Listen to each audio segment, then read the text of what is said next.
bonjour. Aujourd'hui, on va faire une recette sans gluten, sans produits laitiers. Principalement, je vais vous surprendre, on va faire une collation, ce qu'on appelle un snack. C'est pas un dessert, mais il ne faut pas non plus vous revirer fou. On ne peut pas manger ça non plus comme déjeuner ou comme souper ou comme dîner. Ce qu'on va faire, c'est un pain aux bananes. Donc, il ne contient aucune farine de blé entier et aucun produit laitier.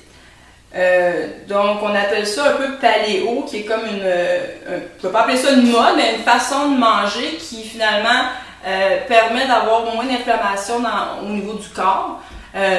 Donc, principalement, ce qui arrive, c'est que quand on prend des ingrédients qui créent une inflammation au niveau chronique, au niveau du corps, ben, ça peut causer des ballonnements, ça peut causer des maux de tête, ça peut causer des problèmes de digestion, etc.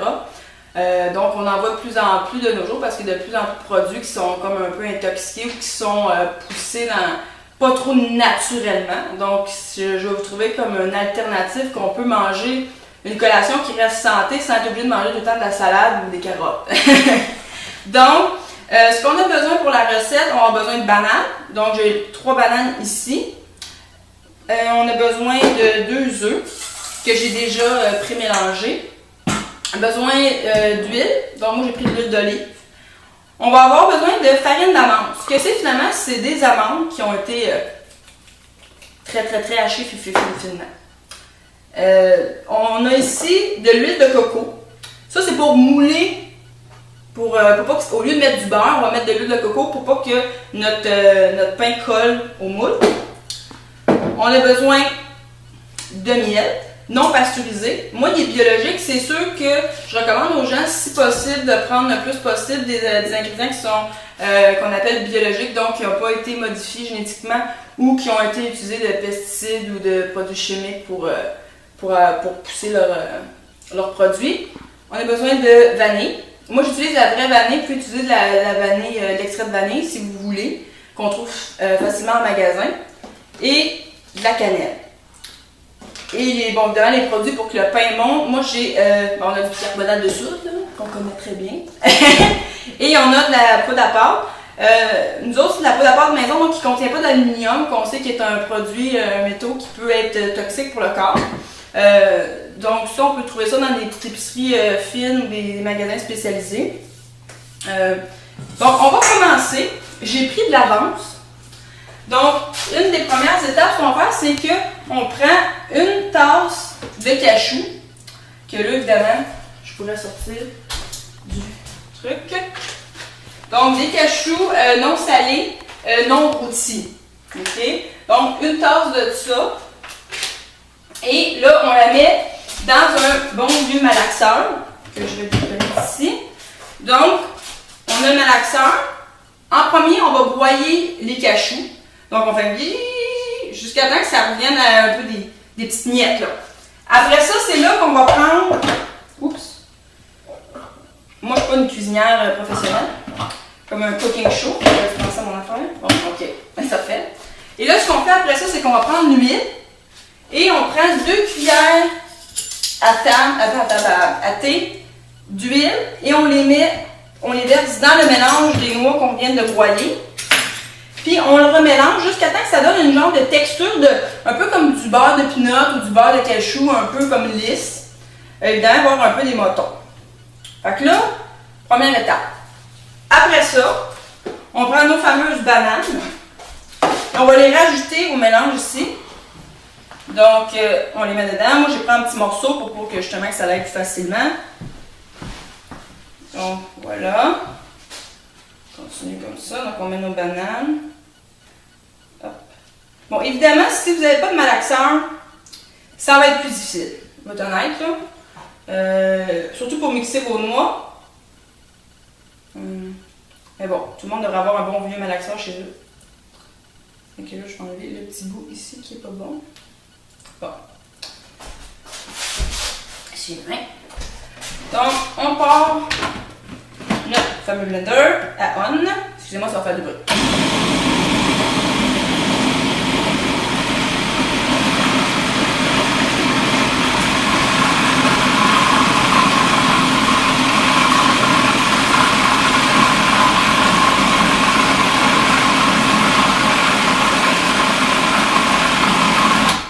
regarder si ma mixture. Logiquement, ça devrait venir lisse. Bon, évidemment, j'aurais le bruit du bon bord. Des fois, je brasse un peu. Comme vous voyez, là, il manque un peu de bananes. Ils sont pas totalement lisses, donc il va falloir que je repasse au malaxeur. Ok. On continue. Jusqu'à temps que ça soit vraiment lisse.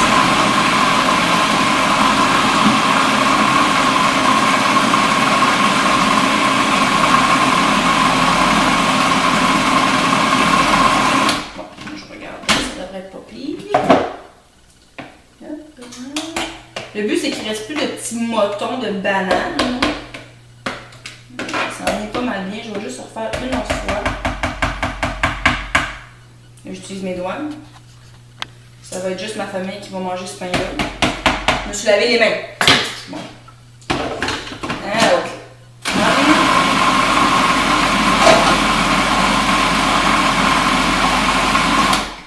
Là, c'est parfait. Donc, on peut zoomer. Ce que ça donne, c'est une mixture bien lisse. Donc, on a 3 bananes, on voit bien, une tasse de cachou et 2 cuillères minuscules à thé d'huile d'olive. That's it. Jusqu'à là, je pense qu'on est encore dans le business d'être bien en santé. Donc, ça, je vais laisser ça à côté. J'ai mon pot ici. OK? Donc, après ça, ce qu'on fait, bon, là, j'avais déjà pré-brassé mes œufs. Là, ce qu'on va faire, évidemment, c'est qu'on va ajouter le mix que je viens de faire à nos œufs. Là, évidemment, je fais ça. Ouais, ça, c'était pas la meilleure idée que j'ai eue. On va y arriver. OK, hop. Bon, comme je disais, je suis pas Ricardo, donc pas de cuisine professionnelle, mais c'est maison, c'est ça qu'on veut savoir, hein? Comment qu'on fait ça, là, quand on n'est pas un professionnel?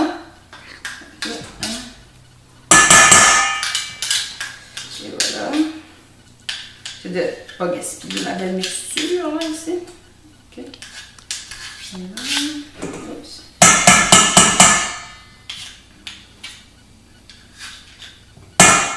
Bon. On en a assez. Je vais mettre ça au lavage. Bon. Et donc, là, je vais prendre ma mixture au complet. Et je la vide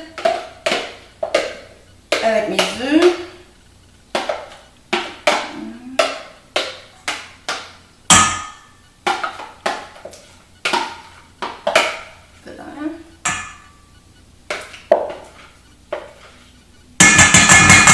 On voit que j'ai besoin de concentration. Bon. Donc ça, ce qui est bien avec le pain banane-là, c'est qu'on peut prendre ça comme collation dans l'après-midi si on a un petit creux. On va avoir des protéines, on va avoir des bons corps gras. Évidemment, on va avoir des glucides, ça c'est certain, mais c'est des bons glucides. Donc on n'a pas un produit qui est modifié ou quoi que ce soit, donc ça c'est super. Puis on limite les ingrédients. Il faut toujours qu'on soit capable de reconnaître les ingrédients qu'on met. Ce qui arrive des fois, c'est qu'il va y avoir beaucoup d'agents de conservation dans les pains aux bananes, beaucoup de... Ils vont prendre des produits pas très bons de la santé, que ce soit de l'huile hydrogénée ou des affaires comme ça. Donc d'autres, on prend de l'huile, mais on prend de l'huile d'olive. Donc, là, je pense que j'ai tout transversé. OK. Puis on veut faire ça simple, ici on ne veut pas rester des heures dans la cuisine non plus. Puis on veut que ça soit bon au goût. Ça arrive des fois quand on fait des affaires sans gluten, je ne vais pas vous mentir, là, du pain sans gluten, des biscuits sans gluten, ça goûte moyen, hein, ça goûte pas bon, hein, on s'en cochera pas là, tu sais. Puis aussi, dans les produits sans gluten, ce que je tiens à mentionner, c'est que ce qui me fait rire, c'est que, bon, évidemment on brasse. Ce qui me fait rire, c'est que, bon, exemple, un produit sans gluten, ok, t'as pas de pain sans gluten, ils ont enlevé le blé dedans, des biscuits sans gluten, il y a tout maintenant sans gluten. Ça ne veut pas dire que le produit est nécessairement bon pour la santé. Ils vont mettre quand même des agents additifs, ils vont mettre d'autres agents de conservation. Ce qui enlève finalement dans les produits sans gluten, c'est le gluten qui est la protéine du blé. Donc on n'a pas ça, mais au niveau de d'autres produits qui peuvent être toxiques pour le corps humain, il y en a quand même dedans. Donc quand on cuisine, tu as le contrôle sur ce que tu mets dans ton pain, tu as le contrôle de ce que tu mets dans ta recette. Fait que ça c'est important. Fait que là on brasse pour être sûr que c'est bien noix jaune. Comme celle-là. Bon. Là, ce qu'on va rajouter, c'est tous les autres ingrédients. Moi, je connais pas les quantités par cœur. Donc, on va mettre le miel. Ah oui, évidemment, il faut que je mette la farine. Je l'ai oublié, tu voyais. Ça va bien, pas de farine. Fait qu'on met ça dedans. On brasse. OK. Je vais vous montrer un peu ce que ça a l'air. C'est bon aussi pour l'exercice des biceps de prendre à la main. On va mélanger ça. J'aurais pu tout mélanger ça dans mon fameux malaxeur ici. Là. Mais bon, ça fait de l'exercice. C'est bon. En même temps, ça vous permet de voir. T'sais. Bon. Après ça, le miel. J'ai toutes des quantités. C'est une cuillère cuillère à thé, il me semble, si je me rappelle bien. Donc, oui, c'est ça, une cuillère à thé. Donc, une cuillère à thé de miel avant que les gens ils commencent à dire mon Dieu, du miel, c'est du sucre. Oui, c'est du sucre naturel. Ça reste du sucre. Le sucre, c'est pas nécessairement dangereux en quantité limitée. C'est sûr que si vous commencez à avaler le pot de miel comme ça, c'est une autre affaire. Donc, une cuillère à thé, c'est 5 ml. C'est pas beaucoup, là. On prend ça comme ça. On va verser. Et hop! Et on va verser dans la combinaison. Parfait. On va mettre la vanille aussi, qui est encore une fois une cuillère. Excusez-moi, ça va bien. Une cuillère à thé. Ça, c'est de la vraie vanille. Donc, je vais en mettre la moitié parce que la vanille, l'extrait de vanille, ça goûte pas aussi fort que la vraie vanille. C'est pas aussi sucré que la vraie vanille. Donc, moi, je vais juste mettre la moitié. Je devrais même changer de petit truc. Je vais prendre une demi. Okay. Donc, on peut ajuster, faire des ajustements comme ça. Voilà. Ça, c'est parfait. Évidemment, quand ça doit être à la cuisine, il faut qu'il ramasse après. Ça, comme ça. Après ça, bon, évidemment, on a la poudre à pâte. Ici. Je vérifie. C'est tout une cuillère à thé. C'est parti dans ma cuillère à thé. Donc, hop. Donc, c'est là, comme je disais, le pot d'aluminium. La vraie poudre à pâte, bon, je pense que tout le monde connaît c'est quoi. Tout le monde en a déjà vu. Et une cuillère aussi de thé. C'est ça, je suis sûre que c'est ça. Ouais, de baking. Bon, finalement, il faut que je sorte de rien. Vous voyez, des fois, je ne suis pas toujours. Oh, voilà, c'est parfait. Hi, ça déborde aussi. Qu'est-ce que vous voulez? Bon, c'est pas grave, on nettoiera le plancher après. Bon, OK. OK, ah. Parfait. Il manque juste ma demi de cannelle. Donc, une demi-cuillère à thé de cannelle. Et là, j'ai tous mis mes ingrédients. Je vais tasser toutes mes cochonneries. En même temps, je vais essuyer le comptoir. Parfait. Bon. Et là, évidemment, il me reste à brasser tout ça. Bon. Beau mix.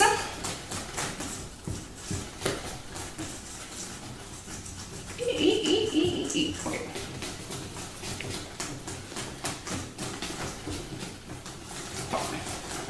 Fait que le but, c'est que ça fasse une gel comme un peu un beau mix là, bien mélangé. Comme ça, c'est qu'il ne reste aucun grumeau. Okay. Donc ça, c'est parfait. Là, ce qu'il me reste à faire, c'est que je vous explique. Bon, évidemment, tantôt, sans que vous l'ayez vu, on préchauffe notre four à 350. Un coup que ça c'est fait, comme ça, quand vous allez le mettre dedans, ça va être cuit. Ça va être cuit. Non, ça ne sera pas cuit, mais ça va être chaud. Ça ici, l'huile de coco, on en prend un petit peu. Moi, je prends, évidemment, j'en ai pas. Les essuie-tout. Ah bon, on me pointe vers le bas. Parfait, hey, c'est bon ça. Bientôt, là, Ricardo, il n'y aura rien contre moi. Bon, on continue. OK. Donc, moi, je prends cet essuie-tout. Là, je m'en vais chercher l'huile de coco. On n'en prend pas beaucoup, là, comme sur le bout de votre doigt. C'est en masse. Et là, on va venir faire le contour du moule. Le fond du moule. C'est sûr que ça colle pas, parce que ça, oui, c'est ça. Parce que tu sais, ce qu'on n'aimerait pas, là, c'est que ça colle, hein, parce que ça, on a dit ça, puis ça brûle aussi, ça, c'est pas le fun. Bon, voilà. Là, si les gens ont dit, oh mon Dieu, j'aime pas le coconut, j'aime pas le goût du coconut. Ça n'imbibera pas le goût de coconut dans votre pain, ne vous inquiétez pas. Ça va juste, il n'y en aura jamais assez pour que ça l'imbibe de toute façon. Mais ça ne goûtera pas la coconut, là, juste vous dire. J'ai fait des tests, je suis au courant. Bon, voilà. Donc, là, ça fait 30 minutes que le fameux pain est dans le four. Bon, évidemment, j'ai pris mon cure-dent, j'ai checké avant, comme je vous ai expliqué tantôt. Donc, on sort ça, ça sent le bon pain aux petites bananes. Et là, regardez ça à la perfection. Comme je l'avais dit, doré. Bon, logiquement, évidemment, je devrais le laisser reposer avant que de le couper, tu sais. Mais bon, pour vous montrer. Et là, évidemment, comme j'expliquais, c'est une collation. Comme vous voyez, je me suis changée. Nous allons aller monter la montagne Bromont. On va empaqueter notre pain aux bananes, puis rendu au haut de la montagne, quand on a besoin d'énergie, nous allons manger notre petit pain aux bananes. Une portion chacun. Non, mais c'est vrai, tu sais. Fait que, tu sais, une portion, là, si mettons, je sais, une tranche, on mange pas la moitié du pain, là, les amis, là. La tranche, OK? Là, regardez, c'est chaud. Je vous ai dit tantôt que je n'étais pas Ricardo, hein. Bon, OK. Fait que la tranche, on la coupe comme celle-là. C'est sûr que si tu coupes et que je peux pas voir. Ouais, mais là, c'est bon. Ensemble professionnel ici. Voilà, donc tranche. Tu regardais où, toi, là? Hein? Tu regardais la caméra? Ah, c'est parce que moi, j'ai regardé le bain. Ouais, bon, voilà. Donc, et là, on coupe en petites tranches. Là, comme ça. Et je pense que c'est mon meilleur à date réussi. Ça tombe-tu bien? Ça tombe bien. Hein? Délicieux! Délicieux! Bon, donc, à la prochaine.